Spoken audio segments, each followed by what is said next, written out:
Amina. Amen. Siku ya jana tumezungumza pia kwa habari ya unyakuo, na nikakwambia siku ya leo tutazungumza kitu kimoja ambacho kitafuata baada ya unyakuo, na hiki ni dhiki kuu. Natamani tuzungumze kwa habari ya dhiki kuu, miongoni mwa vipengele vya somo ambavyo tunavyo. Dhiki kuu. Niombe tu nitegee masikio yako, tuzungumze tu vitu vichache. Muda wetu ni mfupi leo. Tuna muda mchache tu hapa, na mimi naomba Mungu anipe kuzungumza kile cha muhimu ambacho ataona kinafaa. Tumezungumza kwa habari ya dalili za kurudi kwa Yesu. Namba 2 tukazungumza kwa habari ya unyakuo. Katika siku ya jana tulitazama jinsi unyakuo utakavyokuwa, na tukaangalia ya kwamba muda wowote tangu sasa parapanda inaweza ikalia, lakini wale watakaoisikia parapanda hiyo ni wale watakatifu pekee. Ina maana mtu mwenye dhambi hataweza kusikia, anaitwa kwenda mbinguni, kwenda hewani, mahali ambako Yesu atakuwepo. Na tukasema tendo litakalotokea ni kubadilishwa miili, yaani ufufuo wa kwanza, ufufuo wa uzima utakuwepo, na waliokufa watakatifu ndio watakao tutangulia. Sisi watakatifu tulio hai ambao tumesalia tutakuwa wa pili kubadilishwa miili, nasi kwa pamoja tutaungana na wale ambao watakatifu waliokufa hapo kwanza, na tutabadilishwa miili kama mtu anavyopanda mbegu, alafu mbegu ile ikafa ikaota nyingine, ndivyo vitakavyokuwa miili hii. Biblia inasema nyama na damu haviwezi kuurithi ufalme wa Mungu. Kwa hiyo mwili huu utavuliwa kama nyoka anavyojivua gamba, utauacha. Mwili wa makovu huu ambao umeungua, ambao umepapaswa na makahaba, mwili huu yani ambao umefanyika namna yoyote ya dunia, utavuliwa.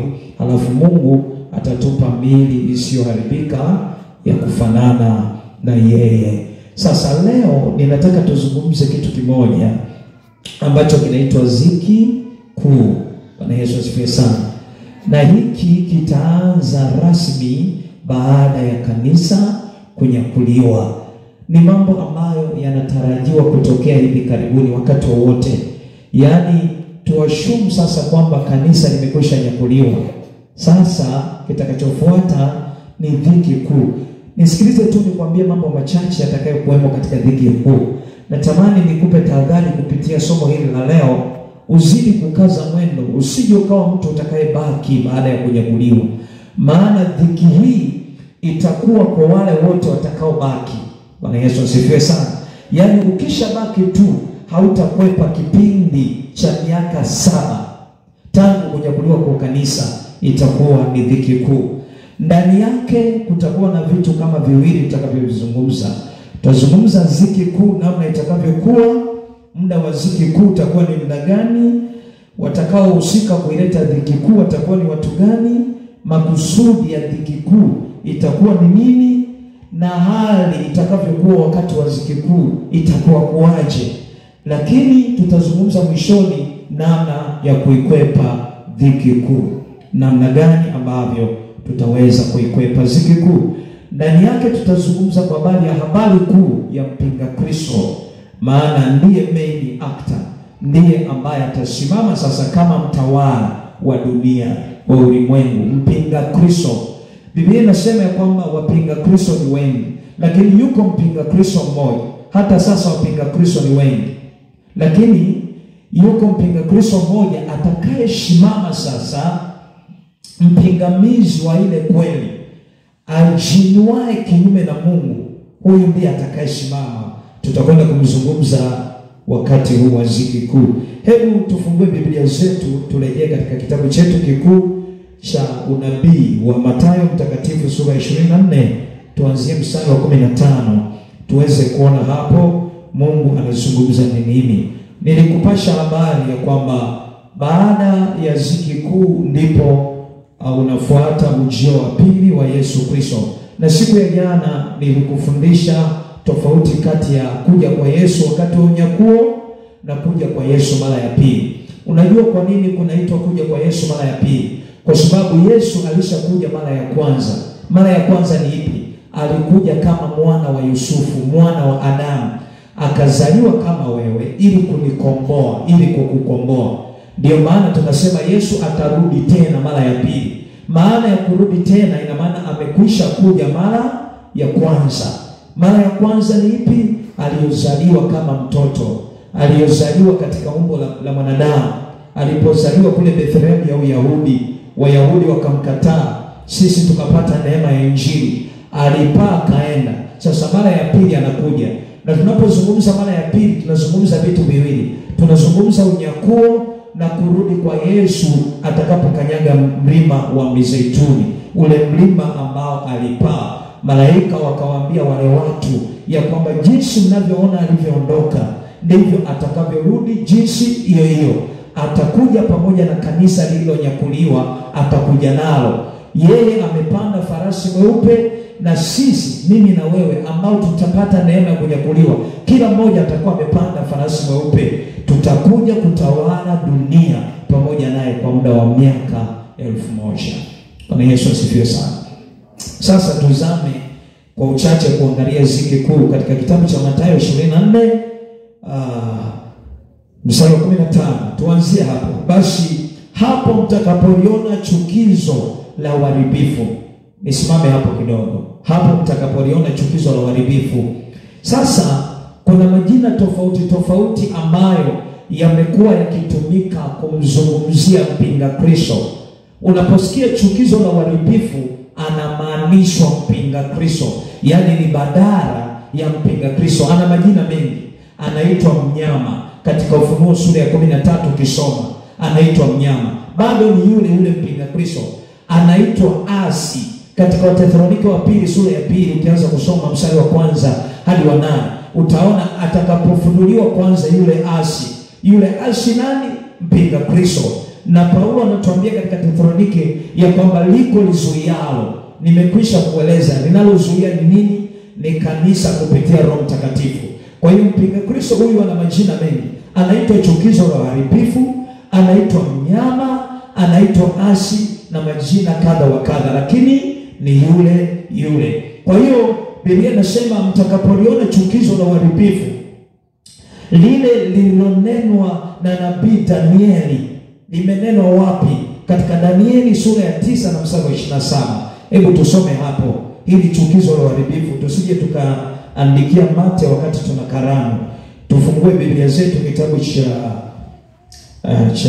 cha Danieli, moja kati ya vitabu vya unabii wa nyakati za mwisho. Mwana wa Mungu, nikutie shauku unapopata neema ya kuisoma Biblia. Muombe Mungu akusaidie kuisoma katika roho na kweli. Bwana Yesu asifiwe sana. Tumombe Mungu atupe neema ya kuisoma katika roho na kweli, kwa sababu Biblia ni mambo yote. Yaani maisha yetu ni Biblia, yote yako katika Biblia. Kwa hiyo tukitaka kuelewa nyakati zilizopita, zilizopo na zozote zijazo, lazima tuielewe vizuri Biblia. Ni Danieli 9:27. Biblia inasema, naye atafanya agano thabiti na watu wengi kwa muda wa juma moja. Nisikilize vizuri. Nilikwambia yako majuma 70 ya Danieli, na nilikwambia jana majuma 69 yamekwisha timia, lakini bado juma moja, na juma moja linasimama badala ya miaka 7. Yaani juma ni wiki Kiswahili, na maana siku moja mwaka mmoja, siku ya pili mwaka wa pili, mpaka litakapotimia juma moja, yaani miaka 7. Juma hili lilisimama baada ya majuma 69 kupita. Mungu akaliweka juma hili, na juma hili liko maalum, litatimilika kwa sababu ni maalum kwa ajili ya taifa la Israeli, na dhiki kuu hasa itakuwa sehemu kubwa kwa ajili ya taifa la Israeli. Nitakwambia makusudi ya dhiki kuu, utaelewa. Kuna malengo, makusudi matatu ya Mungu kuruhusu dhiki kuu. Nitakwambia, uwe makini tu kufuatilia. Naye atafanya agano thabiti na watu wengi kwa muda wa juma moja, yaani miaka 7. Na kwa nusu ya juma hiyo, yaani miaka 3.5 ya juma, ataikomesha sadaka na dhabihu. Ina maana Israeli inatarajiwa kujenga hekalu la 3 ili kuendeleza ibada zake kama kawaida, kama ilivyokuwa hekalu la kwanza la Suleiman na hekalu la pili la mfalme Herode. Israeli ilikuwa inaendelea na ibada zake patakatifu. Makuhani mfano wa Haruni wanafanya ibada baada ya kubomolewa hekalu. Hata sasa ibada zikakomeshwa. Sasa kitu ambacho mpinga Kristo atakifanya, atakomesha sadaka na dhabihu, yaani atakomesha ile desturi ya ibada ya Wayahudi katika hekalu la 3, na mahali pake litasimama chukizo la uharibifu. Sasa sikiliza nikwambie, ziki kuu itadumu kwa muda wa miaka 7, si ndio? Na imegawanyika katika namna ya miaka 3.5 ya kwanza na miaka 3.5 ya pili. Miaka 3.5 ya kwanza itakuwa ni mpinga Kristo kufanya agano la amani na taifa la Israeli. Lakini itakapofika mwishoni mwa miaka 3.5 ya kwanza, mwishoni, mpinga Kristo atalivunja agano lile alilolifanya na Israeli. Atasimamisha sanamu yake patakatifu. Lengo lake ni apate kuabudiwa. Na hapa ndipo maandiko yanasema ya kwamba kwa muda wa juma moja na kwa nusu ya juma hiyo ataikomesha sadaka na dhabihu. Ina maana miaka 3.5 ya kwanza Israeli itafanya agano la amani na mpinga Kristo, na itakuwa inaendelea kutoa sadaka na ibada kama kawaida. Lakini miaka 3.5 inayofuata haitawezekana, kwa sababu mpinga Kristo atawageuka, atalivunja lile agano. Kwa sababu wakati mpinga Kristo anafanya agano nao, Waisraeli wataona mpinga Kristo kama mtu wa muhimu kwao, watamkaribisha na kuona kama mtu wa msaada kwao. Lakini mpinga Kristo amejificha akiwa na lengo la kutaka achukue nafasi ya Yesu kwao, ili wamwamini yeye, wamwabudu yeye. Sasa chukizo la uharibifu hapa litasimama wakati wa Israeli watakapogundua kumbe mgeni tuliyemkaribisha siye yule Yesu, ila amejificha katika mgongo wa amani. Na tutatazama hapo mbele, mpinga Kristo atakuwa ni mtu mashuhuri. Jambo la kwanza, atakuwa ni mwanadamu kama wewe, lakini atatenda kazi akipewa nguvu na Lusifa mwenyewe. Sasa hatakuwa mtu wa kawaida, akili yake haitakuwa ya kawaida. Atakuwa na uwezo wa kuyatambua mambo kwa haraka, lakini pia kusolve conflict, yaani kutatua migogoro kwa wepesi. Atakuja katika namna ya kutengeneza amani. Watu watataka msaada wake kwa sababu akili yake haitakuwa ya kawaida.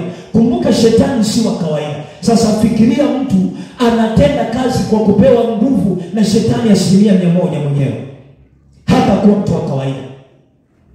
Yaani kila atakayekuwa anamtazama mpinga Kristo anampenda. Kwanza sura yake na mwonekano wake utakuwa ni wa mvuto sana. Atakuwa mtu mashuhuri. Na mpinga Kristo huyu, jinsi ambavyo anakufundisha, ataanza kazi. Kanisa tu litakaponyakuliwa atawekwa wazi.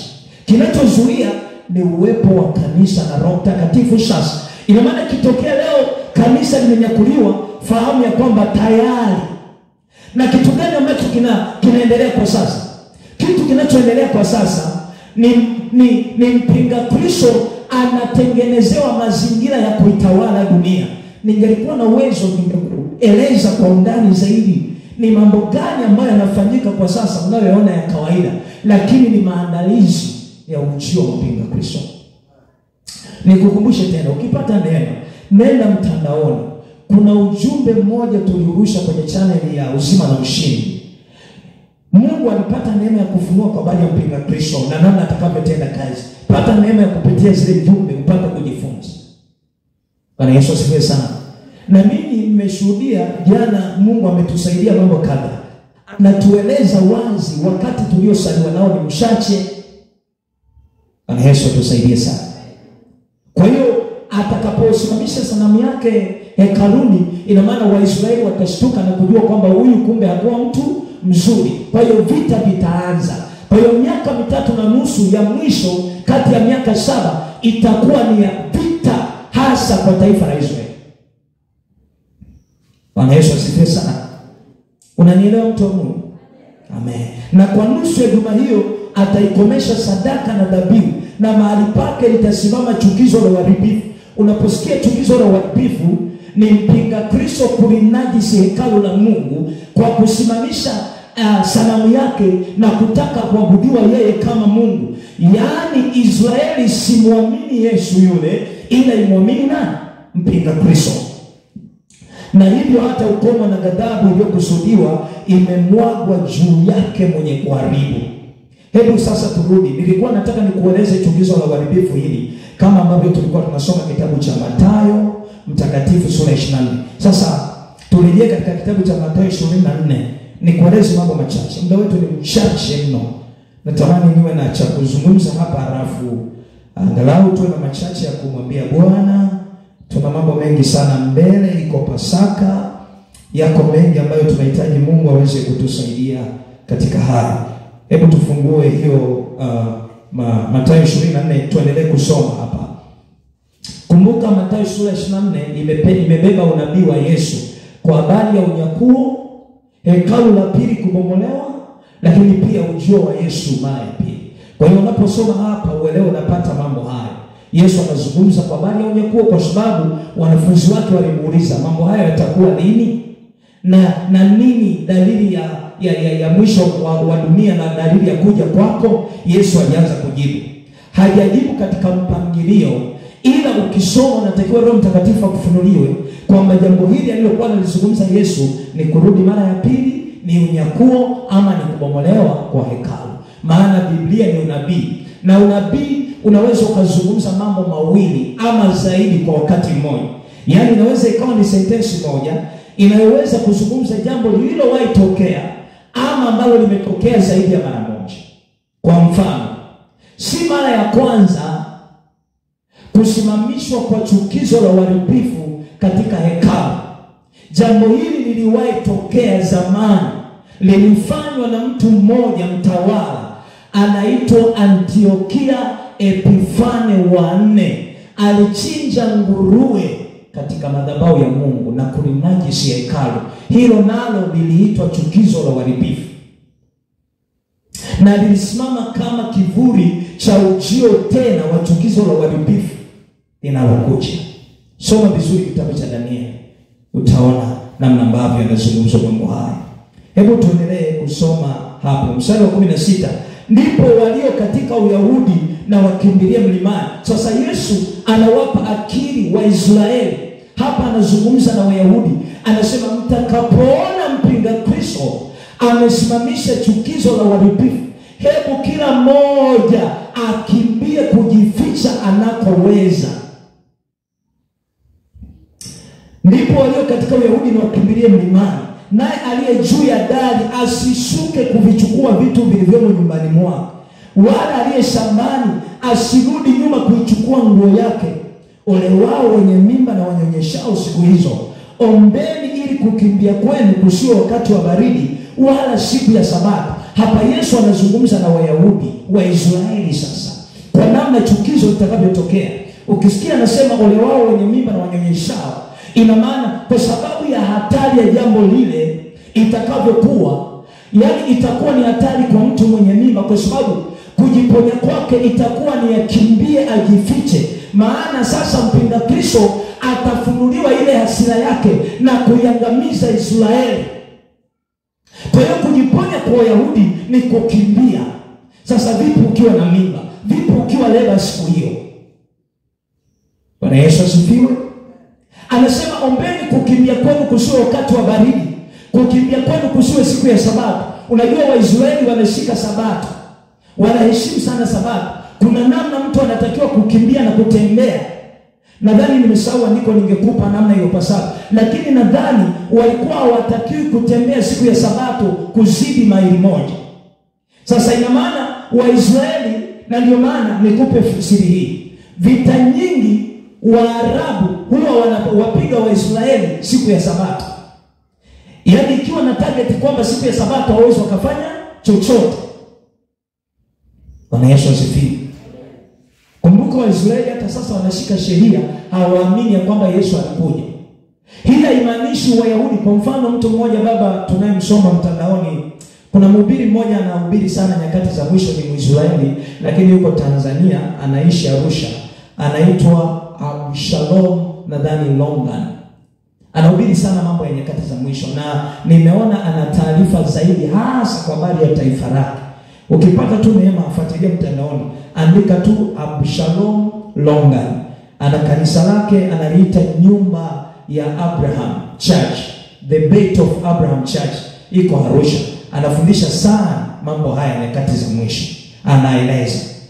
Sasa haimaanishi ya kwamba hakuna Waisraeli walioamini, na sharti la Mungu ni kila Mwisraeli amwamini Yesu, sio aokolewe kwa sheria.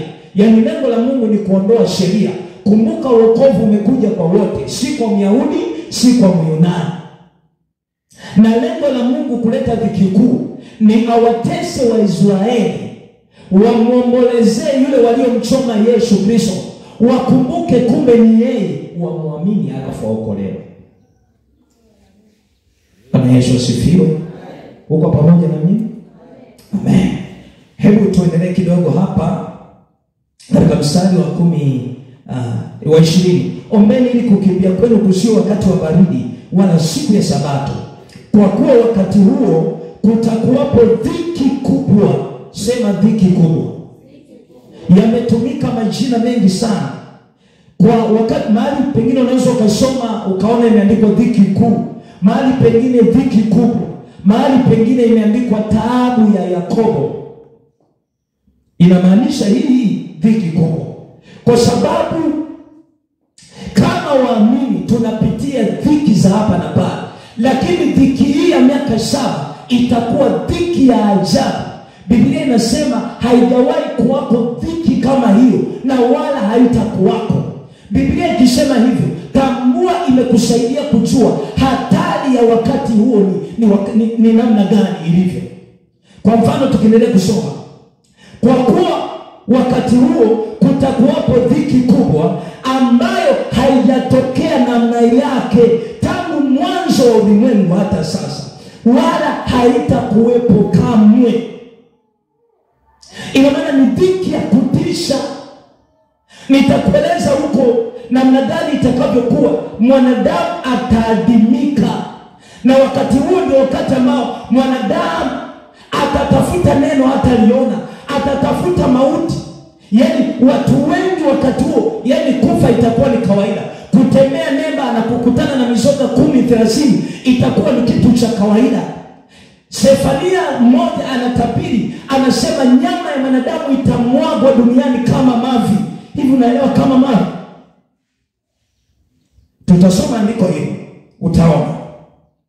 Yesu anasema itakuwa dhiki kubwa. Watu wa Mungu, natamani niwasaidie. Jambo la kwanza, dhiki hii itakuwa duniani kote, lakini hasa itazidishwa Israeli. Lakini ulimwenguni kote kutakuwa na dhiki. Sasa fikiri kama umebaki, kwa sababu wakati huo kila mmoja atakuwa anahangaika kujiponya nafsi yake. Ndio maana hapa Yesu anawapa akili wana wa Israeli ya kwamba ninavyoona, ili mpate kuokolewa ni lazima mkajifiche, kwa sababu hasira na makali ya mpinga Kristo yatawaka.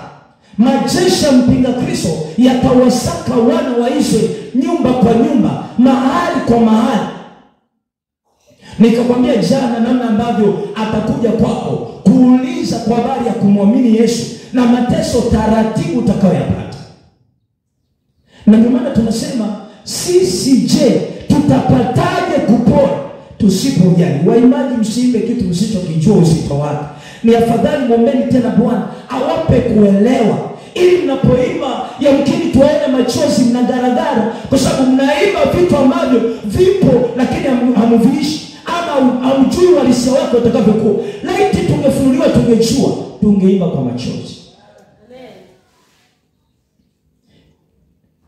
Utasikia kila mmoja atajipakata furushi lake mwenyewe. Unakuja wakati huo wateule. Yaani unakuja ni wasi watu wa Mungu. Na kibaya zaidi, kitakacho tuhukumu ni kile tulichokisema, tulichokisikia. Hicho.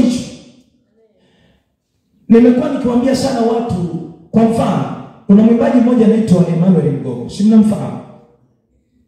Mwimbaji huyu ameanza vyema lakini anamaliza vibaya. Niseme ishara na dalili zilizopo hata sasa amekwisha toka katika njia ya Mungu.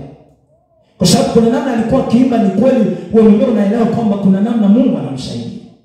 Hata sasa ni mchungaji, nadhani yuko Dar es Salaam. Na sijajua kuna tatizo gani, kila mwimbaji anapochoka anaamua kufungua kanisa. Sijajua ni wito au mtu anajiita au shetani. Lakini kumekuwa na kasumba, Bahati Bukuku ana kanisa, Christina Shusho ameachana na mke wake na mume wake, anasema ameitwa. Hakuna wito wa kutengana na ndoa yako. Ni uongo mtupu na ukahaba. Nilitaka kuzungumza nini? Nilitaka kuzungumza kwamba mwimbaji Emmanuel Mgogo, ukifuatilia mtandaoni, ameimba wimbo mmoja unaitwa Usipotelee Mwishoni. Ukiusikiliza vizuri ule wimbo ni mahubiri tosha. Lakini mimi ninachokishangaa, amepotelea mwishoni yeye. Ina maana ametimiza unabii aliyousema. Usijiue unajiona.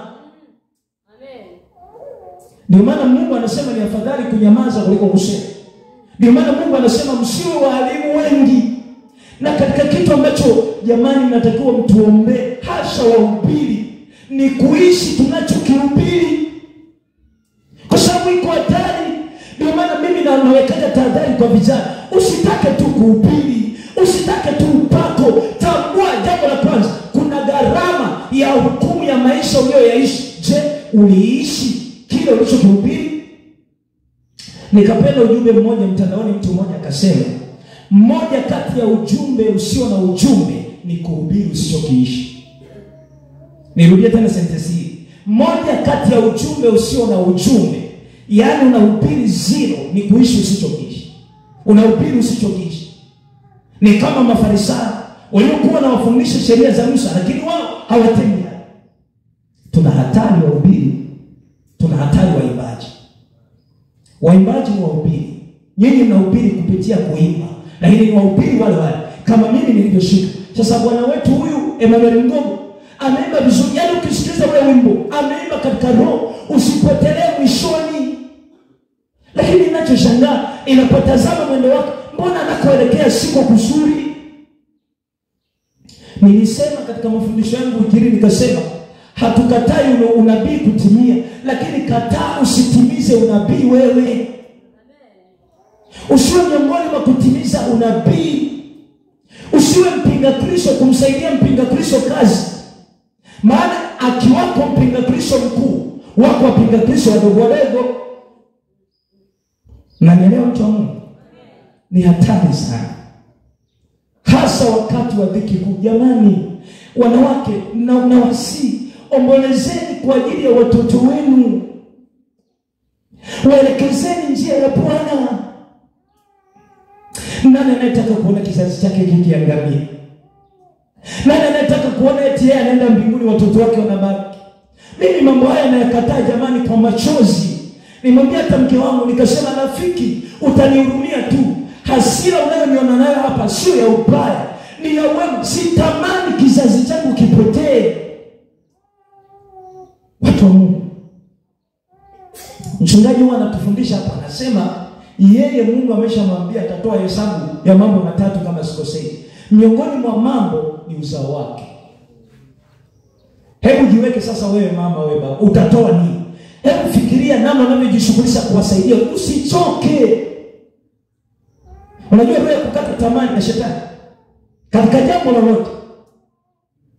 Amen. Usiseme amekushinda, pambana, Mungu ataiona juhudi yako tu. Amina. Si swala la kukata tamaa kwamba hapana. Yaani wewe fanya mambo mawili. Endelea kumsaidia kwa maneno, kwa vitendo, lakini zaidi muombee. Mungu ataiona juhudi yako. Utakapofika kutoa hesabu ya uzao, ataona maombi yako, machozi yako, ya kwamba mwanangu ni kweli ulihangaika kwa uzao wako. ingawa ulipotea, lakini haudai. Sikudai mimi Mungu, sikudai chochote, kwa sababu ya juhudi na bidii. Bwana Yesu atusaidie. Bwana Yesu asifiwe sana. Watu wa madhabahu ya uzima na ushindi, mimi niwaambie jambo. Mnaonaje watu wa Mungu tukashikamana katika safari hii, tukamaliza safari hii pamoja? Mnaonaje tukamfariji Mungu ya kwamba Mungu, tunashukuru ulitufundisha mengi, ulituelekeza lile na lile, tukalishika, na hata sasa tuko hapa mbele zako. Itakuwa ni machozi kwa mchungaji Tumaini ukibaki. Usizani itakuwa ni raha, ingawa yeye kama Mungu atakuwa amempa neema, atakuwa mahali salama, lakini sio mpango wake wewe ubaki. Bwana Yesu atusaidie. Tuendelee kuangalia hapa.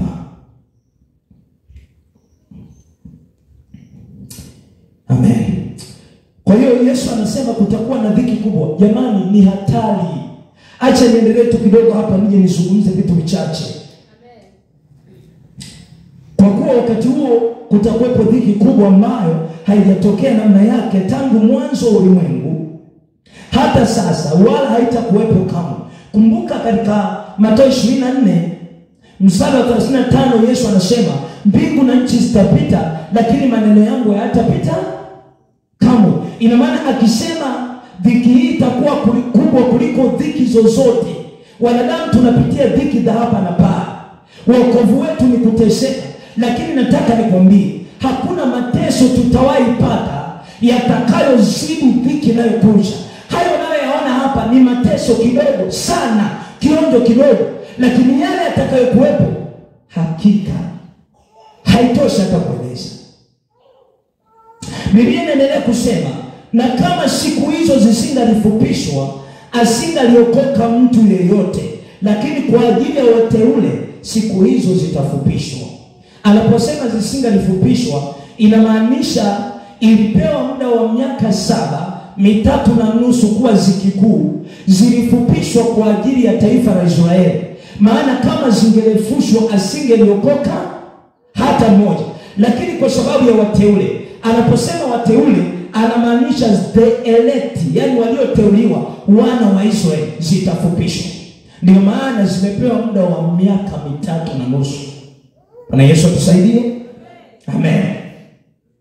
Wakati huo mtu akiwaambia, tazama Kristo yupo hapa au yuko kule, msisadiki, kwa maana watatokea makristo wa uongo na manabii wa uongo, nao watatoa ishara kubwa na maajabu, wapate kuwapoteza ikiwezekana hata walioteule. Kumbuka wakati huu utakuwa ni wakati wa utawala wa mpinga Kristo, ambaye watakuwa ni watu watatu. Mpinga Kristo atatenda kazi katika roho tatu chafu.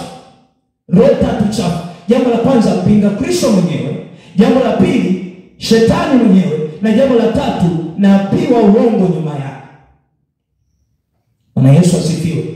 Kazi ya nabii wa uongo itakuwa ni kufanya ishara na maajabu, ili tu kuwafanya watu wa maabudu mpinga Kristo, waamini ya kwamba yeye ni Mungu, yeye ni Yesu. Moja kati ya kitu ambacho shetani anakitaka hata katika madhabahu hii ni tumwabudu yeye. Soma habari za kujaribiwa kwa Yesu. Anasema, ukinisujudia nitakupa hivi.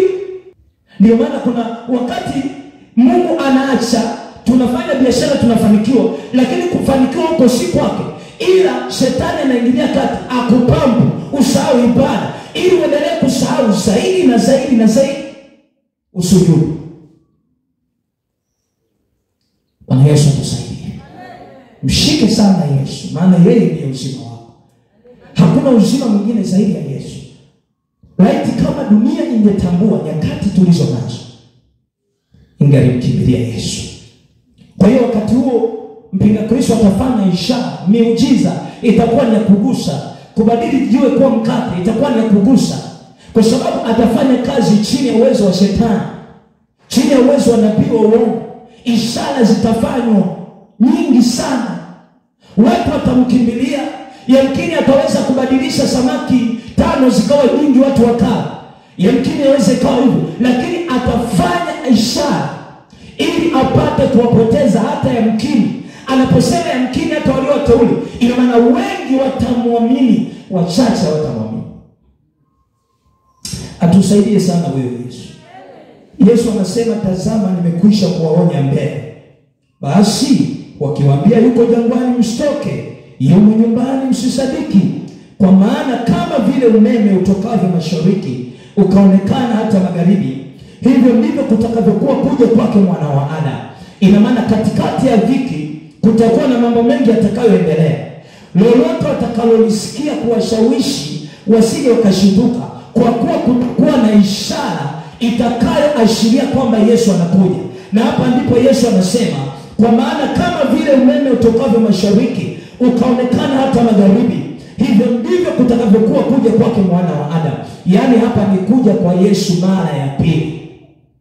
Kumbuka mwishoni mwa mateso haya, wakati watu wakiwa wamechoka, dunia imeisha, watu wamekuwa wakihesabu, nyumba imebaki hapa na pale, mwishoni mwa mwaka huo ndio Yesu atakapokuja. Anasema kuja kwake kutakuwa kama umeme unavyoonekana mashariki halafu magharibi, kwa kuwa popote ulipomzoga ndipo watakapokusanyika tayari. Bwana Yesu asifiwe sana. Bwana Yesu asifiwe sana. Kwa hiyo ziki hii itakuwa ni kubwa sana ndugu zangu. Paulo anasema tuna dhiki nyepesi katika Wakorintho wa pili 4:17. Dhiki hizi ni ndogo ndogo. Yeyote aliyemwamini atakutana na kukataliwa, atakutana na kupigwa na mume. Hizo ni dhiki ambazo zina thawabu kwako. Nikakueleza nadhani ni juzi ya kwamba kuna mitazamo. Wengine wanasema kunyakuliwa kwa kanisa kutakuwa kabla ya dhiki, wengine wanasema baada ya dhiki kuu. Mimi nikakusaidia nikakwambia hivi, kanisa litanyakuliwa kabla ya dhiki kuu. Wahubiri wanaohubiri mafundisho ya kwamba kanisa litakuwepo wakati wa dhiki kuu, wana lengo la kuwadhubaisha watu wasiutafute utakatifu ili kunyakuliwa kwa Yesu kuje halafu wao wabaki. Bwana Yesu atusaidie sana. Nimekwambia muda wa dhiki kuu utakuwa miaka mingapi? Miaka 7. Na umegawanyika katika 3.5, ambayo hii 3.5 hakutakuwa na dhiki sana, kwa sababu itakuwa ni wakati huo mpinga Kristo anafanya agano la amani, ataonekana mwema. Lakini mwishoni mwa mwaka 3.5 ya kwanza atavunja agano, na hapo ndipo ile iliyosalia itakuwa ni hatari sana. Hatima yake itakuwa ni kuja kwa Yesu mara ya pili, atakapokanyaga mlima Mzeituni. Atakuja pamoja na kanisa ili kutawala dunia miaka 1000. Sasa wakati Yesu atakapokuja mara ya pili, kutakuwa na jambo litakalotokea. Kutakuwa na vita vinavyoitwa vita vya Armagedoni katika bonde la Megiddo. Ukisoma Biblia zaidi utaona. Bwana Yesu atusaidie sana. Sasa atakapokuja Yesu, kitu atakachokifanya, atamkamata shetani na kumweka katika shimo, yani na kumfunga miaka 1000, ili sasa watakatifu pamoja na Yesu tutawale dunia. Mungu angenipa neema huko, ningekueleza utawala wa miaka 1000 utakuwaje. Haimaanishi huo ndio utakuwa mwisho wa dunia. Hapana. Baada ya utawala wa miaka 1000 wote tutaenda sasa kufufuliwa, waliokufaga zamani wapi, tutaenda kwenye hukumu, ili kila mtu aende ziwa la moto, wengine dunia mpya na nchi mpya. Bwana Yesu asifiwe sana. Kuna maisha baada ya maisha ya uzima wa milele ama moto wa milele unayo wewe. Ina maana atakapokuja Yesu baada ya miaka 7, shetani atakamatwa, atafungwa miaka 1000. Mpinga Kristo na nabii wa uongo watashikwa na kutupwa kwenye ziwa la moto, watatangulizwa. Mpinga Kristo na nabii wa uongo wao wataanza kulionja joto la ziwa la moto. Kumbuka kuna tofauti kati ya jehanamu na ziwa la moto. Ingawa jehanamu ya moto wakati mwingine inachukuliwa kwa ziwa la moto. Mara nyingi huwa nakufundisha na kusaidia hivi. Kwa mfano, mimi nimeiba, nikapelekwa pale Central. Watanipeleka sehemu moja panaitwa maabusu. Huko maabusu hakuna sofa wala TV. Huko maabusu hakuna chakula kizuri. Yaani ni sawa sawa na mtu anayekufa katika dhambi hata sasa anapelekwa mahali panaitwa mahabusu, yaani mahali pa kusubiria hukumu yake. Kwa sababu mtu anapokaa mahabusu, ina maana kesi yake inakuwa inaendelea ili hukumu itoke, ijulikane anafungwa jela au anakuwa huru. Sasa ndio mfano wa mambo haya. Kama unamsikiliza vizuri, Gwajima alifundisha concept hii wakati wa Agano la Kale, kabla ya Agano Jipya. Yeyote aliyekuwa anakufa alikuwa anaenda kuzimu, lakini kule kuzimu kulikuwa kumetenganishwa na shimo. Ina maana watakatifu na watenda dhambi wote walikuwa wanaelekea kuzimu, lakini kule kuzimu palikuwa pametenganishwa na shimo. Lile shimo, sehemu moja ilikuwa ni wanahifadhiwa watu ambao wamekufa katika Mungu, sehemu ya pili ni mateso ya wale waliokufa katika uovu. Ndio maana utaona katika Biblia tajiri akainua macho yake akamtazama Lazaro ameketi katika kifua. Wote walikuwa kuzimuni, isipokuwa hakukuwa na uwezekano wa mmoja kutoka huku kwenda huku. Ndio maana tajiri anasema, tazama, hakuna uwezekano wa mwingine kutoka huku kuja huku. Sasa baada ya Yesu kufa, pazia la hekalu likapasuka, liko tendo lilitokea. Watakatifu waliokuwa wamekufa lakini wako kuzimu wakafufuliwa. Biblia inasema wakawatokea wengi. Ina maana kama ulikuwa umefiwa na mume wako wakati huo, alitokea akakusalimu, salamu mke wangu, halafu akatoweka. Ina maana watakatifu walifufuliwa wakawatokea wengi. Biblia inasema wakauingia mji mtakatifu, wakahamishwa makao kutoka kuzimu, wakapelekwa peponi, mahali pa mangojeo kwa ajili ya uzima milele. Kwa hiyo kuzimu wamebaki watenda maovu. Bwana Yesu asifiwe sana. Kuna mahubiri yanakuja ya kwamba hakuna maisha baada ya haya. Ni uongo mtupu. Usiamini haya. Hakuna injili yaani ukisikia injili inautaka moyo wako yatumainie ya dunia na kuona dunia kama sehemu ya milele, kimbia sana. Hayo sio mahubiri ya uzima. Bwana Yesu asifiwe sana. Biblia inasema ninawasihi kama wapitaji na wasafiri. Ndio maana Mungu anatushangaa. Nakumbuka kuna siku moja Mungu akazungumza akasema, wanangu, yale mnayoyahangaikia hayana sehemu kabisa katika uzima wa milele. Yaani hayatatolewa hesabu. Kwamba sasa tupeleke hesabu ya biashara ulizozifanya, zina mchango gani kukufanya uwe na uzima wa milele? Hayatakuwepo. Yesu atusaidie sana. Bwana Yesu atusaidie sana. Nataka nikwambie kitu, nikurahisishie kusoma kitabu cha Ufunuo, kwa sababu ningali nina mengi ya kusema, na mengi hasa kwa habari ya dhiki kuu yanahusu kitabu cha Ufunuo. Ukisoma kitabu cha Ufunuo sura ya kwanza, ya pili na ya tatu, ni jumbe za Yesu kupitia malaika kwenda kwa Yohana kwa makanisa 7. Mpaka sura ya 3 utaona jumbe hizo zinakamilika. Sura ya 4 na ya 5 utaona ni habari za kanisa sasa limekwisha kunyakuliwa, liko hewani. Sura ya 6 mpaka ya 18 ni habari ya dhiki kuu. Ufunuo 6 mpaka 18 ni habari ya dhiki kuu. Sura ya 17 ya Ufunuo utakutana na kanisa kahaba. Aisee, ningekuwepo na naomba Mungu anipe neema, ningekuja kukufundisha kanisa kahaba ni nini, ni lipi, linatendaje kazi. Sura ya 18 ni kuanguka kwa Babeli, yani kanisa kahaba. Sura ya 19 ni kurudi kwa Yesu sasa pamoja na bibi harusi kutoka kwenye karamu ya mwana kondoo, yani kurudi kwa Yesu mara ya pili akiwa amepanda farasi mweupe. Bwana Yesu asifiwe. Bwana Yesu asifiwe. Bwana Yesu asifiwe sana.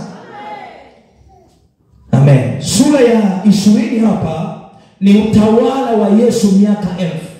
Halafu sura ya 21 ni habari za mbingu mpya na nchi mpya. Halafu 22 ni uzima wa milele. Ufunuo inaishi. Sura ya kwanza, ya pili, ya tatu barua za Yesu kwa makanisa 7. Ya 4 hadi ya 5 kanisa liko hewani. Ya 6 hadi 18 dhiki kuu, vitasa vinamiminwa, cha kwanza mpaka cha mwisho. Hizi zote zitatokea dhiki kuu, jua litatogezwa. Hebu ngoja nikuonyeshe kitu hapa, uone mambo yatakayo kuwepo dhiki kuu. Nianze watu watakaohusika kuileta dhiki hiyo, dhiki kuu. Jambo la kwanza atakuwa ni Mungu. Atahusika kikamilifu kuileta ghadhabu na hukumu. Na lengo la Mungu kufanya hivyo ni kuwaadhibu wanadamu waliokataa wokovu. Lakini mtu wa pili atakayehusika kuileta dhiki kuu ni Shetani, na mtu wa tatu ni mpinga Kristo. Watahusika hawa kuileta dhiki kuu. Bwana Yesu atusaidie sana. Unaelewa mtu wa Mungu? Nakimbia kwa sababu muda wangu umeisha. Sasa nataka nikusaidie makusudi ya dhiki kuu ni nini? Kwa nini dhiki kuu? Hivi Mungu amekuwa mkatili kiasi? Kumbuka huruma za Bwana ni sasa. Jambo la kwanza ni kuliandaa taifa la Israeli kumpokea Yesu Kristo kama Mwokozi wao. Wale ndugu hata sasa wana mioyo migumu. Mungu afanye nini wamwamini Yesu? Lazima aachilie dhiki kwao ili waone kimbilio hakuna, wamgeukie Yesu. Bwana Yesu asifiwe sana. Kumbuka alikuja Yesu kuhubiri. Biblia inasema kwa sababu ya kutokuamini kwao hakufanya miujiza. Na baada ya kutokuamini kwao, mlango kafunguliwa kwa mataifa. Tunapozungumza neema, tunazungumza upendeleo wa injili na wokovu wa Yesu kutukumbuka sisi tusio Wayahudi. Na wakati huu tulionao ni wakati wetu, sio wakati wa Israeli. Wakati wa Israeli ni baada ya kanisa sisi kuondolewa. Na wale wa Israeli wachache ambao yamkini wamekwisha kumwamini Yesu.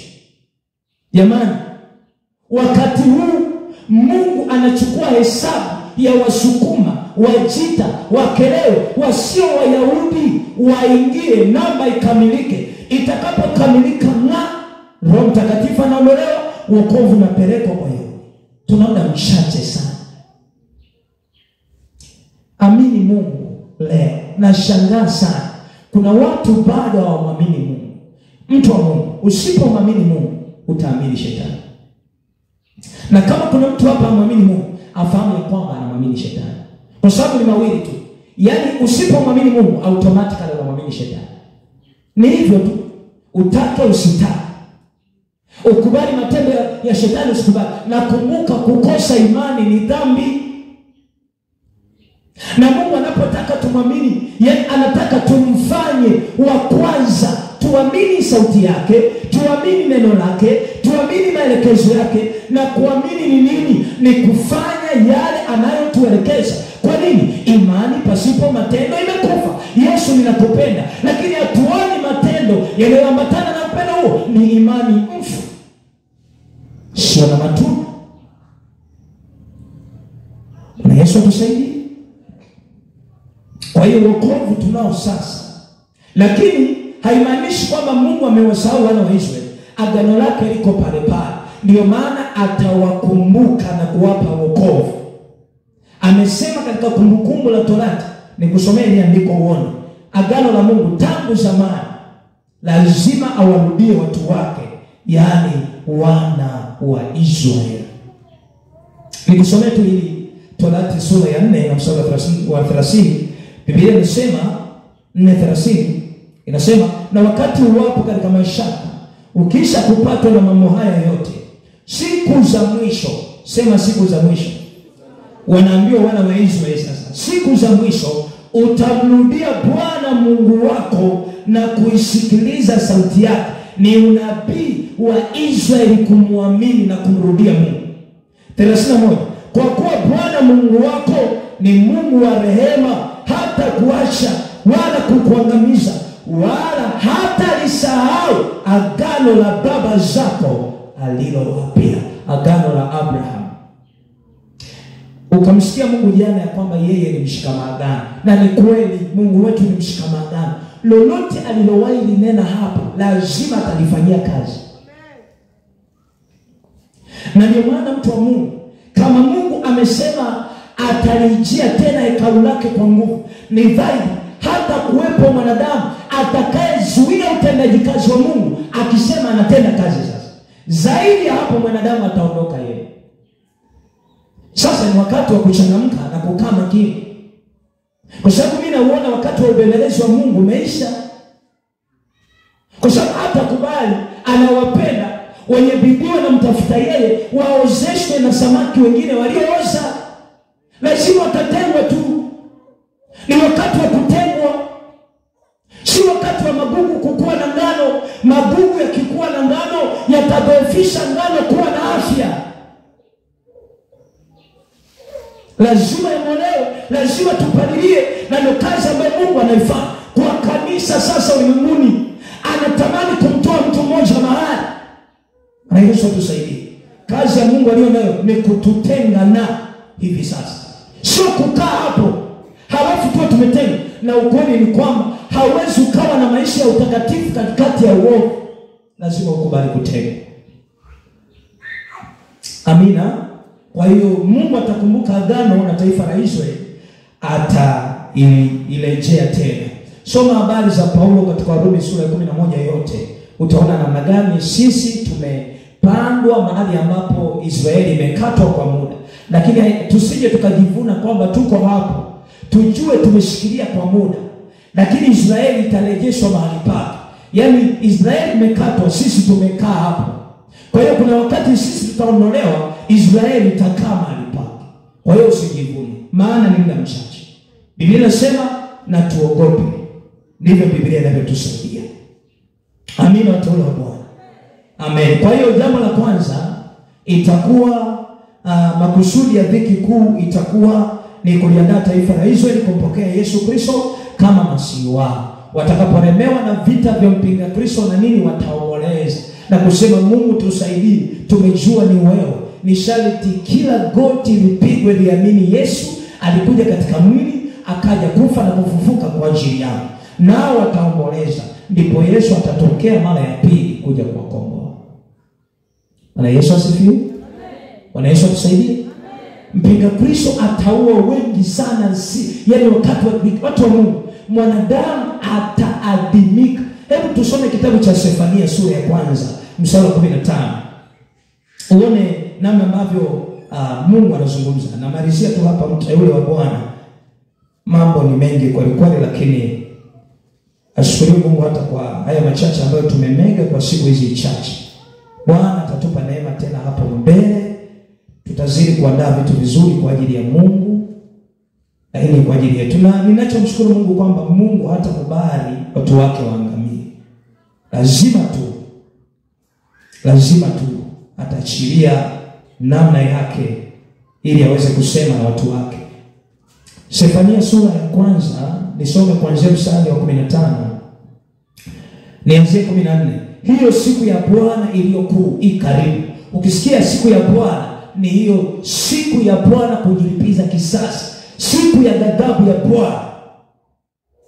Hiyo siku ya Bwana iliyokuu ikaribu. Ikaribu, nayo inafanya haraka sana.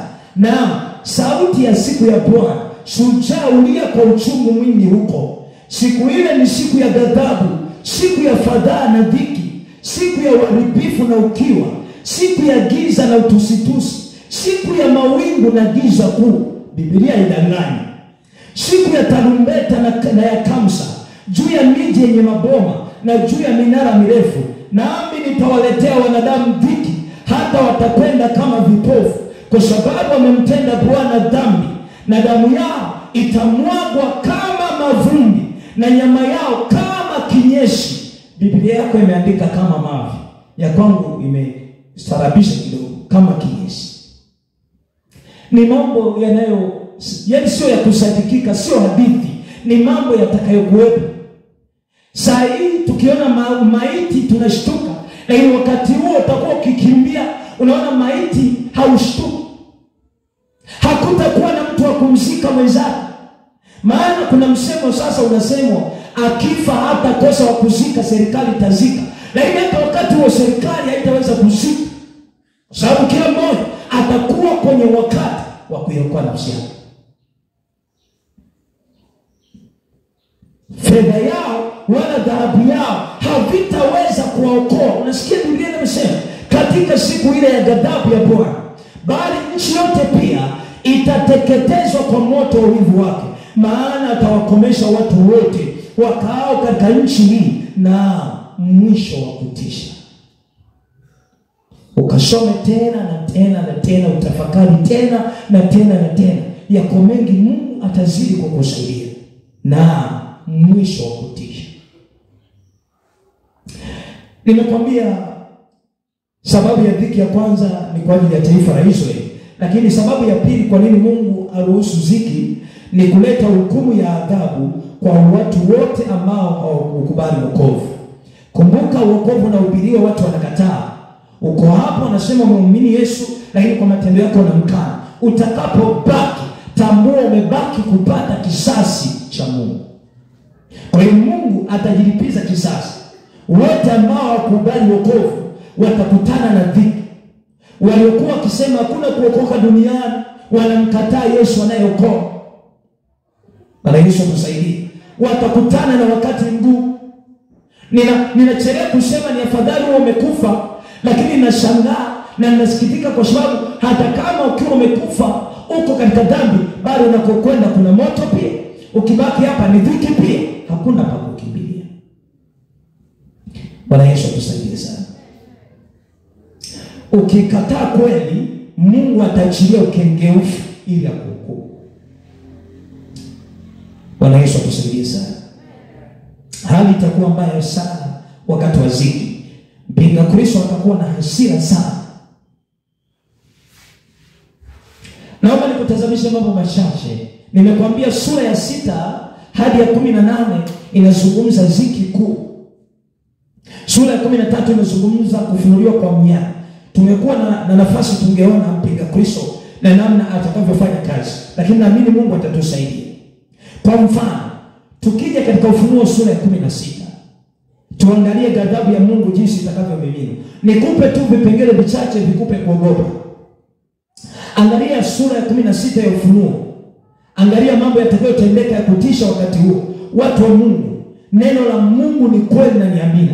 Sijua kama kuna mtu anasema Mtumishi Baraka anazungumza vitu, hebu mimi nifanye uovu, siamini, nibaki nishuhudie haya. Unatamani kuwa sample? Basi karibu, na Mungu anakukaribisha katika dhiki kuu kama utataka. 16 mstari wa kwanza. Nikasikia sauti kutoka hekaluni ikiwaambia wale malaika 7, nendeni mkayamwage yale mabakuli 7 ya ghadhabu ya Mungu juu ya nchi. Itakuwa wakati wa dhiki kuu. Mungu atamimina mabakuli 7 juu ya nchi. Hebu angalia bakuli la kwanza. Itakuwa ni jipu baya na bovu. Kama wakati wa Farao, wanadamu watakaosalia hapo watakuwa na majipu ya kufura, ya kushangaza. Unadhani utamtamani mwingine? Utataka kuoa ama kuolewa? Hautakuwa na nafasi, kwa sababu wakati huo ni kisasi cha Bwana. Na Bwana atakuua, baadaye atakufufua akuhukumu tena katika ziwa la moto. Kwa sababu unapotenda dhambi, tambua unajaza mvinyo, yani unaweka ghadhabu katika kikombe cha Mungu. Ndio maana ni huruma za Bwana hatuangamii. Lakini saa ya ghadhabu itakapofunuliwa, hakuna atakayestahimili. Kutakuwa na jipu baya na bovu. Watu wote duniani watakuwa na majipu mabaya yanayotoa usaa na harufu. Sijui kama utakumbuka na kuomba. Angalia bakuli la pili. Maji yote yatageuzwa kuwa damu. Ufunuo sura ya 16 3 hadi 6. Bakuli la 3. Jua litashushwa karibu sana na uso wa dunia. Si unaliona jua hilo? Wakati wa kiangazi linawaka. Halafu nasema jua ni kali, ngoja niende ndani. Fikiria jua likashushwa kidogo, wote wa asili utaungua. Mwanadamu hataungua, hata nyumba ambayo atakwenda kujistiri itaungua. Litasogezwa kidogo tu. Watu wa Mungu, ndio maana nilikwambia jana, utaweza kustahimili hayo kama umemkataa Yesu leo. Utaweza kumkubali kweli wakati wa mateso? Ni dhahiri utamwinamia mpinga Kristo. Jambo la 3, matetemeko, umeme na radi vitaachiliwa. na Mungu juu ya uso wa dunia. Mabakuli haya 7 yatamiminwa na Mungu hapa duniani. Mvua ya mawe kubwa itakuwepo. Nzige wenye sumu kali wataachiliwa. Kutakuwa na giza kuu juu ya uso wa dunia. Nimalizie kwa kusema jinsi ya kuikwepa dhiki kuu. Ningali na mengi ya kusema. Nimalizie hapa. Tuwe na angalau jambo moja la kumwambia Mungu jioni ya leo. Wateule wa Bwana, ni hatari sana. Kama uamini haya ninayokuambia, muombe Mungu tu. Ingawa Bwana bado anasema, Bwana anazungumza, soma tena neno lake, soma tena na tena na tena. Mungu atakufunulia, atakufundisha zaidi ya mimi ambavyo yamkini Mungu amenisaidia katika haya. Utaogopa, utaishi kwa hofu, utatetemeka, utaona familia yako kuwa si kitu mbele za Bwana, utaona uzuri wako kuwa si kitu mbele za Bwana, utaona kiburi cha wanadamu kitavunjwa. Na Mungu anachokitaka ni wanadamu wote tunyenyekee, tushuku, tumuone yeye atuokoe. Jinsi ya kuikwepa dhiki kuu. Jambo la kwanza, hakikisha unatubu dhambi zako kwa kumaanisha kuziacha. Hakikisha unatubu dhambi zako kwa kumaanisha kuziacha. Wengi tunatubu lakini hatumaanishi. Na toba si kitu isipokuwa maisha, yani matendo. Hakuna toba pasipo matendo. Kuna tofauti ya kuungama na kutubu. Nimeacha mama. Haujawahi mchapa mtoto akakwambia nimeacha mama, lakini kesho akatenda tena. Yule aliungama, hakuacha.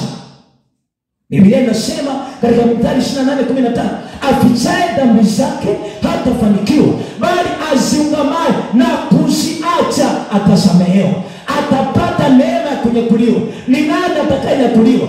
Atakayeziungama. Baba, ninaomba nirehemu, nimefanya 1 2 3, nina nia ya kuacha, halafu akaacha. Mtu huyu ndiye atakayesamehewa, atakayepata neema ya kunyakuliwa. Sio mtu anayesema nimeacha anaishi vile.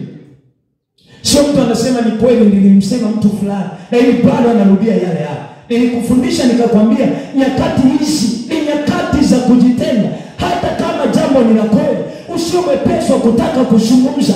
Jitahidi kumwambia Bwana aweke mlinzi ndani mwako. Maana waweza zani unazungumza njema, lakini kumbe ni machukizo mbele za Bwana. Ni saa ya kukaa kimya. Ni saa ya kumonyesha Mungu ya kwamba Mungu tumekujua kwa kutenda, na hata tusiwe wepesi wa ushawishi wa maneno ya kwamba tuna Mungu uzima na ushindi. Watu waione nuru inaangaza. Ni nani anayewasha taa halafu akaiweka chini ya pishi? Lazima taa inapowaka inawekwa juu ya ngazi. Hebu nuru yetu iangaze, watu wa Mungu. Hebu matendo yetu ya uhubiri kuwa Mungu. Wala usijieleze, wakuonapo watajua. Ongea yako watajua, usemi wako watajua, mwenendo wako watajua, imani yako watajua, usafi wako, unavyoishi na jirani, unavyosema watajua. Mtazame mtumishi wa Mungu Petro, hakujieleza kwamba yeye alikuwa na Yesu. Walimuuliza, mbona kutembea kwako, mbona hata kuongea kwako? Hakusema jamani nilikuwa na Yesu. Na bahati mbaya Petro alikuwa anataka watu wasijue, ndio maana alimkana. Kwa sababu yamkini angemkubali, wangemkamata na yeye. Na hili matendo yake, kwa sababu alipokuwa na Yesu, alifanana na Yesu. Hata kutembea, hata kuongea, hata kuvaa. Yani watu wa Mungu, tunapotembea karibu na Yesu, automatically tu tunajikuta, yani tabia zetu zinakuwa za Yesu. Ndio maana baada ya kuokoka, tunaingizwa katika ukoo wa Yesu. Mila na desturi zinakatika, usukumo unaisha, ukeleo unaisha, dini zinaisha, anabaki Yesu amesimama ndani. Acha Yesu asimame ndani yako. Ni wakati wa kumsimamisha Yesu ndani yako. Watu waone matendo ya Yesu ndani yako. Watu waone neema ya Yesu ndani yako. Hatutamani kujieleza sana wakati huu. Acha matendo yatueleze. Acha injili jieleze. Acha waone kwamba ameshanganyikiwa, lakini Yesu yuko ndani yetu. Amua kutubu na kumaanisha. Bwana ananikumbusha neno katika wimbo ulio bora. Acha niangalie neno hili. Kuna vitu vichache Bwana anatamani kutusaidia. Na kazi ya Mungu aliyo nayo sasa ni kuyaondoa yale machache yaliyosalia. Kumbuka, chachu kidogo huchachusha donge zima. Wimbo ulio bora sura ya 2 na mstari wa 15. Liko neno kwa ajili yako mchana na jioni ya leo. Bwana anasema, tukamatie mbweha, wale mbweha wadogo waliharibuo mizabibu, maana mizabibu yetu inachanua. Tukamatie wale mbweha wadogo wanaoharibu mizabibu inapochanua. Nataka nikwambie, wako mbweha wadogo ambao ni dhambi ndogo, mambo madogo usiyoyajali yanakuharibu unapochanua. Bwana anataka ayaondoe. Bwana anataka ayakamate, ayaondoe. Wako mbweha wadogo. Na mchungaji alisoma andiko jana, anasema tukishika sheria zote na ili tukajikwaa katika moja, tumekosa katika zote. Mbweha akiwepo mdogo ndani yangu, hata yale matendo makubwa niliyoyafanya yanaonekana kuwa ni sifuri. Hebu mwambie Yesu aondoe mbweha wadogo ndani yako. Mwambie Yesu akamate. Yuko Roho Mtakatifu. Unajua kushinda dhambi hatuwezi kwa nguvu zetu. Ndio maana Biblia inasema ya kwamba mtu anakuja kwa Mungu akivutwa na yeye. Hakuna anayeweza kwenda kwake kwa nguvu zake. Hakuna kujitahidi. Yuko Roho Mtakatifu. Ukimwambia ingia ndani yangu, ondoa kila taka, safisha zote. Mbweha wadogo ana uwezo wa kukuonyesha. Moja kati ya maombi ambayo tunatakiwa kuwa nayo kanisa kila siku ni Mungu atufunulie dhambi za siri, tuziache. Yale yaliyosirika, yasiyo kamili, mpaka mwisho kazi yetu itakuwa ni kujitakasa. Hakuna siku tutafikia ukamilifu kanisa ya kwamba yani kwa hivi viwango tulivyonavyo sasa hakuna lolote lilosalia. Hapana, ajuaye ni Bwana. Na hii kazi yetu sisi ni kujitakasa. Amen. Tuchukue mfano wa Ayubu. Sikujua Mungu aliporuhusu watoto wa Ayubu wafe, walienda wapi sijui. Lakini Ayubu alikuwa na desturi ya kuwatakasa watoto wake. Anasema yamkini hana hakika, hakuona wameiba, wamesema uongo, lakini anasema yamkini. Na sisi tutembea na ile yamkini nimekosa, yamkini nimefanya hivi, yamkini sitatenda nipendezalo, yamkini Bwana ni rehema. Najitakasa. Utakaso utachiwa kwako kila siku. Watu wa Mungu, usiache vazi lako umelitundika ulifui kila siku. Usitoe vazi lako Jumanne, Alhamisi, Jumapili ndipo nafua kwa jina. Na hicho ndicho kinatushinda mahali hapa. Watu wanakuwa wanajitakasa na kufua tu siku kadhaa, sio kila siku. Mara mnipake hatakasi vazi, chooni hatakasi vazi, anazani vazi ni hapo. Vazi ni mahali popote. Fua kwa damu ya Yesu. Usiwe mwabudu siku. Usimpende Yesu siku ya Jumanne wala Alhamisi. Kwetu sisi siku zote ni sawasawa. Maana hatujui atakuja Jumanne, Jumatano, Alhamisi, Jumapili, jioni, hatujui. Atukuzwe Yesu atuondoe Bwana. Tuondoe wale mbweha wadogo. Ondoa tu. Kubali, ondoa. Hebu ondoa mtu wa Mungu. Moyo mgumu unatoka wapi mama? Ondoa, fua. Iko ndani ya Yesu, fua. Nyenyekea tu. Kubali tu. Hata kama wewe umekosea. Kubali kuambiwa, kubali kurekebishwa, kubali kuombewa. Yaani hakuna mkamilifu, hakuna umri miaka 40 kwamba sasa huu ni utakatifu. Hapana. Sisi ni watoto mbele za Bwana. Tushuke chini yake. Bwana Yesu tusaidie. Kwa hiyo tuondoe haombe. Nilikuwa nakwambia jinsi ya kuikwepa dhiki kuu. Jambo la kwanza nimekuambia kuhakikisha tunatubu dhambi zetu zote, kwa kumaanisha kuziacha. Na hapo ndipo Yesu atatuokoa, nasi tutavumilia baada ya hapo. Kama maandiko yamesema, atakayevumilia mpaka mwisho ndiye atakayeokoka. Atakayevumilia mpaka mwisho ndiye atakayeokoka. Jambo la pili, namna ambavyo tunaweza tukaepuka dhiki inayofuata ni kukaa ndani ya Yesu Kristo na kulifuata neno lake na maagizo yake yote kama yalivyo. Kukaa ndani ya Yesu Kristo na kulifuata neno lake na maagizo yake yote pasipo kupunguza ama kuongeza. Ili nani ni Bwana amezungumza, nitafuata kama ilivyo mpaka nukta. Zaburi ya 119 na mstari wa 9, Mungu anazungumza nini hapa? Jinsi gani kijana aisafishe njia yake. Tufanye kama sisi sote ni vijana. Namna gani tunaweza tukazisafisha njia zetu? Anasema ni kwa kutii, akilifuata neno lako. Utii kwa Mungu unahesabika kwa kulifuata neno. Maana ya kulifuata neno ni kuishi kama linavyosema, kuenenda kama linavyoelekeza. Unaweza sifiwe? Sio kushika mambo fulani na kuyaacha mengine.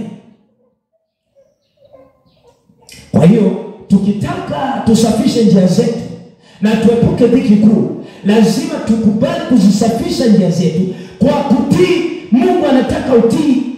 Anamwambia Sauli kupitia Samueli ya kwamba je, kutii si bora kuliko dhabihu? Mungu anataka subordination kwanza, utii kwanza kwake kuliko chochote, kuliko hata sadaka. Utii kwake kwanza. Bwana Yesu asifiwe sana. Ndio maana kwa kukosa utii, wakati mwingine shetani anapata uhalali wa kutokuondoka kwetu, anapata uhalali wa kutokuondoka kwenye malango yetu. Kwa nini? Hatujatii. Kwani neno linasema mtiini Mungu, mpingeni shetani naye atawakimbia. Ina maana kumpinga shetani ni nini? Ni kumtii Mungu. Nikimtii Mungu shetani ameondoka. Amen. Nikimtii Mungu ni sawa na mtu aliyewasha tochi gizani, giza litakuwepo. Utii uwe juu sana ndani yetu kwa Mungu na neno lake. Bwana Yesu msaidie sana. Jambo la tatu, nimalizia hapa mtu wa Mungu. Jambo la tatu, namna gani naweza nikaepuka dhiki inayofuata? Maana kwa jinsi hii ndivyo ambavyo naishi utakatifu, na Mungu ajapo atanikuta katika hali ya ukamilifu. Kukaa mahali ambapo kuna mafundisho ya kweli ya neno la Mungu, ili niweze kushinda na kuepuka dhiki kuu. Sipaswi kutapatapa hapa na pale. Natakiwa kukaa mahali ambapo pana mafundisho ya kweli ya neno la Mungu. Tunaposema mafundisho ya kweli ya neno la Mungu, ni dhahiri kwamba tuifahamu ile kweli yote Mungu anayoitaka, na tuhakikishe ile kweli inahubiriwa hapo na watu wa mahali hapo wanaishi ile kweli, na sisi tuenende katika kweli. Ina maana kwa jinsi hii hatutakubali kushikamana na yeyote asiyetaka kutembea katika kweli, asiyekubali kuifuata kweli. Labda nikuulize, kwa unayetaka kuondoka, unapotaka kutoka hapo, unataka kwenda wapi tena pengine? Penye kweli. Bwana Yesu asifiwe sana. Kwa sababu mimi nikufunulie tu wazi mtu wa Mungu, nilihangaika sana kuipata kweli. Ashukuriwe tu Mungu, ndani yangu kulikuwa na mapambano ya kufahamu vitu vichache, ingawa nilikuwa sijavithibitisha. Lakini kwa sababu ya kukosa kampani ya watu wanaoitaka kweli, unajikuta mambo mengi ni kujiuliza hivi ni kweli, hivi ni kweli. Lakini hautamani kwenda katika hilo, lakini unavutwa na watu wengine. Lakini unamshukuru Mungu aliyenionyesha kweli. Amen. Bwana Yesu asifiwe sana. Mahali hapa nimejifunza vitu vingi. Watu wa Mungu, sikudanganya, na wala sitawahi kamwe kuipamba madhabahu kama si kweli. Sitawahi msema mtu kwa lengo la kumpaka mafuta kama si kweli. Acha kweli iseme na kweli iseme. Mahali pa kweli unapajua, kaa hapo Bwana kukuta. Na nikwambie, hata kama na si lengo la Mungu kwamba tuje hapa tukae, ana lengo la kutufundisha ili tuende mahali tuitunze ile kweli kwa wengine kama ninavyoenda. Hilo ndio kusudi. Bwana Yesu asifiwe. Lazima Mungu ajitengenezee kituo mahali ambapo watu wanapikwa. Kwani natawala hasa katika nyakati hizi. Watu wa Mungu, shauku yangu ilitimilika siku ya kwanza nimefika hapa. Ingawa nilikupa ushuhuda, nakumbuka wakati ninakuja hapa, Mungu aliponivuta, nakumbuka lengo langu lilikuwa ni, kwa sababu kunyuma nilikuwa nimeshapata mambo. Mimi ningekujaga hapa mwaka 2022. 2022 nilikuwa hapa nikakutana na maneno madhabahu ile. Kuna nabii wa uongo madhabahu ile. Nikasema na mimi nisingotaka unajisi, ngoja nikae. Sasa kwani ukishasikia, na ndio maana ogopa maneno yanaenea kama donda ndugu. Atalichukua huyu na mimi niwaambie tu kweli, kabla haujaingia mlango wa kuja uzima na ushindi, hapo kuna mawakala ambao wamesimama wamejipanga, wanazungumza maneno ili usije wako pa. Sisemi uzima na ushindi, nasema Mungu anayepatikana hapo wa kweli. Nasema ni wa kweli kwa sababu anaishi, ananena, anazungumza, anafundisha, anaonya, anapiga, anaponya. Mungu. Nilikutana na maneno 22. Nasema sasa hebu mwenye mtulie. Lakini hata hivyo wakati wa Bwana ulikuwa hujafika. Kwa sababu kama wakati wa Bwana ulipofika, sikuwahi waza wateule. Mimi nilikuwa naenda zangu kule, nikashangaa siku moja nina rekodi kama hivi ninavyo rekodi. Niko kule, nina rekodi. Aisha tukio hili stari Saudi ilikuwa la ajabu ndugu zangu. Nilikuwa nimeenda na rekodi zangu video za mtandao. Siku hiyo nimejipanga na rekodi somo, nikarekodi saa moja. Nikaja kuangalia, yani hapo nimemaliza nimesema amina, Mungu akubariki mtu utakayefuatilia somo hili. Nikaja kuangalia, kumbe katika dakika ya 3 mimi nimesimama saa moja na ubiri. Nilichoka. Naomba tu nimalizie kukupa ushuhuda huu. Nilichoka, nikakaa chini. Sasa tunajua sisi watu wa Mungu hatupaswi kukata tamaa. Nikasema hili somo litakuwa na vita. Nikaomba, nikasema narudia tena. Nikajivika ujasiri. Nikaanza tena kufundisha. Saa moja tena nimesimama. Nikakuta tena imekatikia pale dakika ya 3. Nikasema simu yangu imejaa kwa. Hapana, ina nafasi. Sasa nini? Nirudi nyumbani nimeinama. Naenda kwa dada anamwambia leo nimetokewa na tukio la ajabu. Mimi nasema ni shetani. Nasema shetani amekuja amenizuia. Watu wa Mungu, mambo ya Mungu yanatisha nyinyi. Acheni Bwana.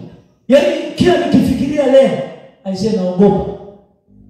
Ikabidi nitafute tena siku, nikaenda, nikarekodi, nikafanikiwa. Nikasema shetani leo umeishi. Sasa wakati huo ndio Mungu akanikataza hata kwenda huko. Kwa sababu ilifikia tu mtu wa Mungu, unajua nikwambie kitu. Mahali pa shetani ni pa shetani tu. Hata ujitakase wewe upao. Ilifikia wakati nikienda pale najikuta ni kama mtu mkame, sina chochote, kama mtenda dhambi. Kwa nini? Unashiriki madhabahu ya watenda dhambi. Wewe ni mtenda dhambi. Amen.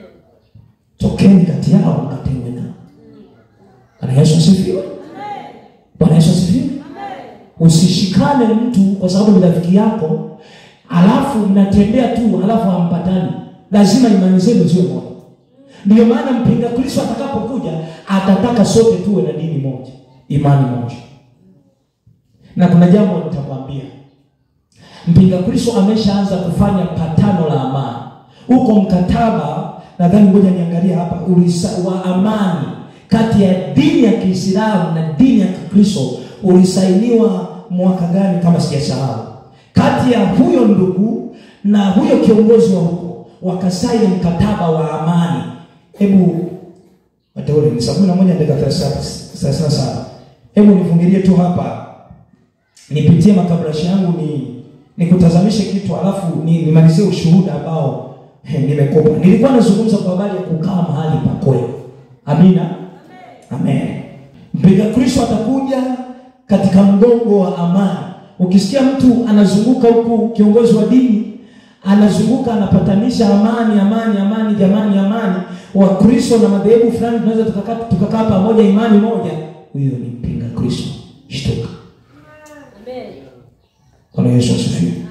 Niliwahi fundisha hapa mkutano nikasema kwamba hatumwabudu Mungu mmoja. Nenda karejelee. Sababu mpinga Kristo atakuja, Mungu wetu ni mmoja, sisi ni wa imani. Hatuna baba mmoja, wengine ni wa baba yao Shetani. Bwana Yesu atusaidie. Ngoja niangalie hapa kitu ambacho nataka nikusaidie kwa habari ya mkataba ambao alisaini huyu bwana na yule bwana. Wakasaini mkataba wa amani. Shetani atakuja kutawala dunia kupitia kitu kinachoitwa New World Order. Nataka nikupe maana ya New World Order, uelewe maana yake ni nini. New World Order ni mpango mpya wa Shetani wenye lengo la kubadilisha utaratibu wa maisha ambao ni tofauti na Mungu alivyotaka. Ndio maana unaitwa New World Order, mpango mpya wa maisha duniani. Na mpango wa kwanza ambao Shetani ameufanya ni mpango wa kuwa na dini moja. Ningekuwa na muda ningekueleza, nitakuja kwa ajili ya haya. Mpango huu ulianza lini? Sio leo, tangu zamani, tangu mnara wa Babeli. Ukisikia wale watu wakapatana kujenga mnara wa Babeli, walikuwa wanataka kutengeneza dini moja. Ndio maana Mungu aliona zaidi haikuwa rahisi Mungu kuwapa lugha tofauti ya watawanye. Kulikuwa na ajenda ya Shetani. Na hiyo Shetani alianza tangu zamani, si leo. Nitakwambia pia hawa wenzetu wanaoabudu Bikira Maria sijui nani ilikuwaje. Wanamwabudu mtu mmoja anaitwa mwanamke Semiramis, ambaye ningekueleza hapa. Kuna Semiramis, Tamuzi na Nimrod. Semiramis ndiye anayesimama kwa Bikira Maria na anaitwa Mungu Jua. Ndio maana fuatilia picha zao, huko nyuma kuna jua. Picha za Yesu zilizoandikwa zinajua. Huyo Yesu unayemuona jina lake anaitwa Nimrod. Na huyo mtoto unayemuona amebandikwa kwenye kalenda hizo wamemshika anaitwa Tamuzi. Sio Yesu aliyezaliwa. Nitakuibia hizo siri, nipe muda nitarudi uone ikoje. Mambo haya ndio yaliyoleta hata sikukuu za kipagani za Christmas. Tarehe 25 hakuzaliwa Yesu, alizaliwa Tamuzi. Nitakueleza, utaelewa. Bwana Yesu asifiwe sana. Nitaka tu nikumegea hapa kitu kwamba mpango wa New World Order wa dini moja ulianza zamani tangu Babeli. Sasa mpango huu unaendelea hata sasa. Na kazi aliyonayo mpinga Kristo ni kujaribu sasa kuenda taratibu kuunganisha dini, ili sote tujikuta kwenye dini moja. Sasa kuna mkataba ulisainiwa hapa. Kuna document moja ukienda mtandaoni utasearch, inaitwa Human Fraternity Document signed by Pope Francis. Ilisainiwa kati ya Papa Francis na bwana mmoja kiongozi wa Kiislamu anaitwa Ahmed Al-Taib. Ni mambo ya kisomi zaidi. Watu wa Mungu anataka tuyafahamu haya yote. Na Yesu asifiwe. Ndio maana Mungu anajitahidi. Usipoweza kusoma, hebu sikiliza basi urekodi. Utakuwa unakumbuka. Kwa hiyo huu mkataba unaitwa Human Fraternity Document signed by Pope Francis and Ahmed Al-Taib. Ulikuwa na makubaliano au ajenda tatu. Walikubaliana vitu vitatu. Jambo la kwanza, kuamini kwamba sote ni ndugu, baba yetu ni mmoja. Wakakubaliana hivyo, wakasema sisi sio ndugu na baba yetu sio mmoja. Rejea Yohana 8:44. Ninyi ni wa baba yenu Ibilisi, maana matendo mnayoyatenda ni ya baba yenu. Ina maana tofauti inakuja matendo. Jambo la pili walilokubaliana, kuna njia nyingi. Wanasema hivi, kuna njia nyingi za kufika mbinguni. Yesu sio njia pekee. Bwana, ziko nyingi. Si unaona moja kwa moja inapingana na Biblia. Wakati Yesu anasema mimi ndimi njia, kweli na uzima, mpinga Kristo anasema kuna njia nyingine, na anaposema njia nyingine anataka umwamini yeye baadaye. Yaani na yeye anataka kuchukua nafasi ya Yesu, ya kwamba na mimi mpinga Kristo ndimi njia, kweli na uzima, niamini. Hivi unajua mpinga Kristo ni Yesu wa Shetani. Unaposikia mpinga Kristo Kristo anakuja katika sura ya Yesu, lakini katika upande wa nani? Kwa sababu kazi ya shetani ni kuiga ya Mungu. Kwa hiyo ajenda ya pili kwamba kuna njia nyingi za kufika wapi? Yesu si njia pekee. Sasa kuna njia gani nyingine unadhani kama sio hiyo njia ya mpinga Kristo atakayowalazimisha watu wapokee chapa? Watapokea kwa shangwe na furaha, lakini baadaye watalia. Mtu wa Mungu, usio sehemu ya watakaopokea wewe. Hebu amini kweli hii, mtu wa Mungu ishi. Jambo la tatu, kutangaza amani. Yaani mpinga Kristo anatumia mgongo wa amani kama mbinu ya udanganyifu, lakini mbele yake ni uharibifu. Na Biblia inasema wakati wasemapo amani amani, ndipo uharibifu. Ndio hayo yanayokwenda kutokea. Tuna amani, tumepatanishwa, tuna rais mmoja duniani, ni rais mashuhuri. Jamani, tunaishi kwa furaha, mfumo huu ni mzuri. Itakapofika saa ya kufunuliwa kwake jinsi alivyo, hapo ndipo wanadamu ataelewa. Kwa sababu shetani siku zote anakujaga kwa amani sana. Wewe fuatilia wachawi, wanaishi na watu kwa amani. Anakuloga usiku, asubuhi umeamkaje? Unaendeleaje binti yangu mzuri? Kwa amani.